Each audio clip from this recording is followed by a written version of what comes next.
भारतीय जनता पक्ष हा तुम्हा सर्वांना खोटं बोलून त्या ठिकाणी मिटिंग जाण्याचं काम त्या ठिकाणी करत आहे।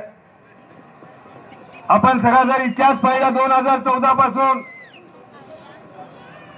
तर त्याचा इतिहास सर्वसामान्य लोकांना खोटं बोलण्या पलीकडे काय त्या ठिकाणी ठेवलेलं नाही।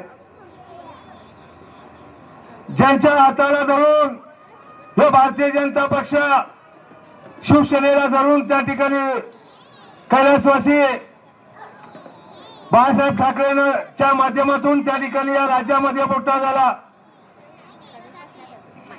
आणि त्यांचाच पक्ष गेल्या 2019 ला ज्याला भारतीय जनता पक्षाचे कृत्य उद्धवजी ठाकरेंच्या लक्षात आलं, त्याला महाविकास आघाडी त्या ठिकाणी निर्माण केली आणि महाविकास आघाडी या महाराष्ट्रामध्ये अत्यंत चांगल्या पद्धतीने काम करते म्हणल्यानंतर, उद्धवजींच्या माध्यमातून या राज्यामध्ये चांगल्या पद्धतीने काम होतंय म्हणल्यानंतर त्यांचा त्या ठिकाणी पक्ष फोडला। त्याच पद्धतीने आमचाही पक्ष त्या ठिकाणी फोडला, राष्ट्रवादी काँग्रेस पक्ष।